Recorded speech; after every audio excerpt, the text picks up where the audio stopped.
let's discuss a little bit more second and third round action. We've focused so much on the first. By the way, I presented this idea to you. I want to make sure that the listeners are cool with this. Yeah. Head-to-head mock on Monday. I'll get you back on here. Head-to-head mock. We'll just go back and forth. Uh-huh. Do I get the first pick? Yes, you got the first pick. So I'm on the clock. I get Arizona. Because I know you got Kyler. I don't want to. Would you take Kyler? I wouldn't want you to screw up the draft with the wrong pick. No, I'd take Kyler too. Okay. So I'm on the clock as of Monday. So I get Arizona. You have San Francisco. I've got the Jets. Yes, and Oakland. You should have all the Oakland picks, though. That's how it should go. Okay, we can finagle that when we get there. Maybe. Well, we'll figure it out. Yeah. But I think that'll be a fun little way. People love mock drafts. That'll be our mock draft for the week. So we'll do that Monday. We'll do head-to-head, make a little video out of it, put it on the pod. But first, second and third round picks, guys that you think are just great fits. Yes. Let's just go back and forth on a couple. Okay, I have my first one off the bat here is Anthony Nelson. We touched on him a little earlier. The Iowa defensive end going to the Packers in the third round.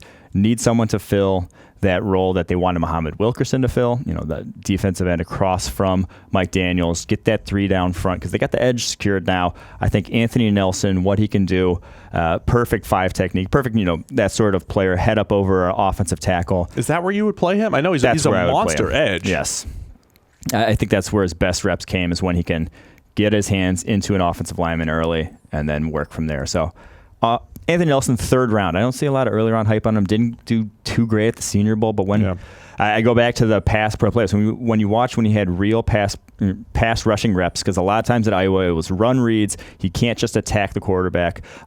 So on those plays, he racked up over half his pressures on true drop back passes, not those play action, nothing where 3-man rushes, that sort of thing. It was true drop back passes with 4-man rushes.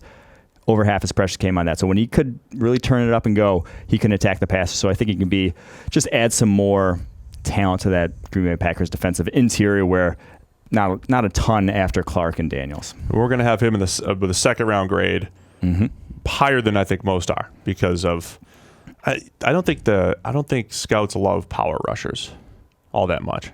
I don't think they love pure power guys in general. I try not to guess too much what scouts love. That's a good point. I don't want to be clouded.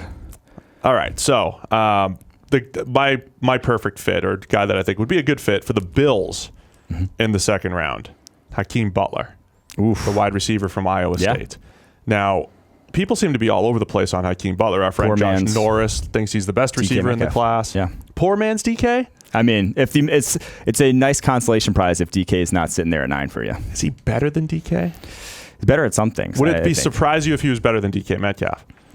A little bit. That would be a little surprised, yeah. He doesn't have the pure athleticism.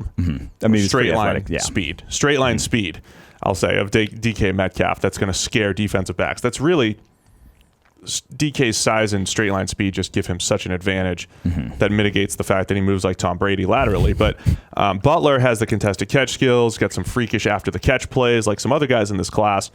But when you look at what the Bills did with John Brown as a deep threat, Cole Beasley as that slot, and then Hakim Butler as the big guy that Josh Allen can just chuck inaccurate passes to, I mean, that's beautiful. They need size in that receiving core. It's a little small at the moment. You need a little bit of just like catch radius. Obviously, don't go full Kelvin Benjamin and just select a glorified tight end. Well, if you're going to get a big body contested catch guy, get one that's good at it. Get one who has been elite at it over the course of his college career and has some physical tools to get open himself. So I think that's Hakim Butler would be really a steal. I actually had a different name for the Bills in the second round, but just because I think I've penciled in DK Metcalf to them at 9, I think that's where he'll end up going if the Jaguars don't pick him. I think it's one of those 2 picks is where Metcalf goes. But I put Julian Love, cornerback, to go opposite Tre'Davious there. We've been mocking Byron Murphy to them in the first. I think second's more realistically where you'd attack corner because of offensive needs offensively. So I do think Julian Love, fantastic zone instinct. Some people want to put him as a slot cornerback. I mean, I think he can do that, but I think on the outside in a zone-heavy scheme like Buffalo runs, he would be fantastic. I love his instincts at the cornerback position. Not a fantastic athlete by any means, but so many plays on the ball this past season. I told you I liked him in the slot role if you're playing that cover 3 scheme, like what Desmond King does for the Chargers. Yes. I think he could do that pretty well. Comes up and breaks on the ball very, very quickly, very efficiently. So I'm looking at the San Francisco 49ers and their offensive line. Garrett Bradbury is just like your perfect zone blocking center. Yes. So the Shanahan scheme, he's perfect. The McVay scheme. So I think he'd be great for the Rams, who do need a center at the back end of the first. But on the turn in the second round, the 49ers could look at a guy like him as well. That would be a perfect fit. I mean, they have Weston Richburg. Has not worked out great. I mean, injuries have kind of derailed his career up to this point. So I don't hate it. I mean, there are other glaring needs on the 49ers, but sure. Yeah, I don't think you're close enough. It's not the first place I'm going to go. I'm just saying as far as the fit is perfect, yes. If that is the case. If he's sitting there, everyone seems to think he will go in the first round, Bradbury, at this point. So I'm not sure he will be there, but if he is, that would be – you'd have to take a second thought if you're John Lynch and by going need versus how good that guy fits into your system. Yeah, for sure. Give me some. I have another second rounder here. This one to me makes too much sense. Tampa Bay Buccaneers, new DC, Todd Bowles, Chauncey Gardner-Johnson, the Florida safety / slot cornerback. That is a role Todd Bowles loves in his defense. Is the defensive weapon, I think is the technical term for it. Is just a guy you could line up anywhere on the football field and he'll still produce. To me, that's Chauncey Gardner-Johnson. Can play slot, can play deep safety, can play in the box. I think he's a complete sort of player in that regard, and his skill would be maximized in a role like that. And if you're just playing him as a pure slot, I don't think he's going to have nearly as much value. If you're playing as pure safety, nearly as much value as what he can do in that sort of role. A lot of safeties like that with the versatility to play some slot, strong, free safety, move around a little bit. The other fit that just made a ton of sense for me, the Indianapolis Colts in a zone-heavy scheme, Jawan Williams from Vanderbilt, who's just a monster corner, doesn't have the greatest 40 time, but when you've got that cover 2 heavy scheme, you sacrifice some of the measurables for a guy that has that type of length. I like using the phrase like compressed passing lanes quite a bit.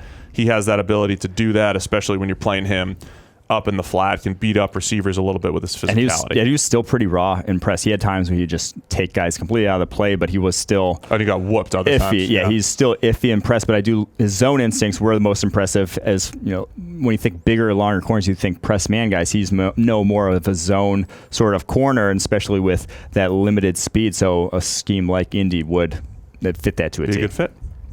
Who you got? Anyone else? I have Elkton Jenkins, top interior offensive lineman on our board to the Broncos in round 2. Haven't seen much first-round hype for him, but we love him. I think he's the most pro-ready interior offensive lineman in this class, which that fits what the Broncos need. Obviously, they lost Matt Paradis to the Carolina Panthers. I think he's a just plus pass protector as well as a capable zone center. I think he would be perfect fit for what they do offensively and what they need, especially round 2 is where you start thinking interior offensive line. All right, let me try one more here. The Bengals, everybody's giving them Devin White in the first round. He might not make it there now. Yeah, he might not make it. There's rumors that he's going top 10. Given the other holes that the Bengals have on the roster, would they have a guy like Blake Cashman from Minnesota available in the third round, number 72 overall? Cashman's not getting a ton of hype right now. We have him maybe as a second-round type of grade. He's got the little T-Rex arms. Does have the little T-Rex but arms. He can move. Yes. And when we're talking Bengals and linebacker, it's about getting some athleticism, some range in the middle of the field. It's what they need.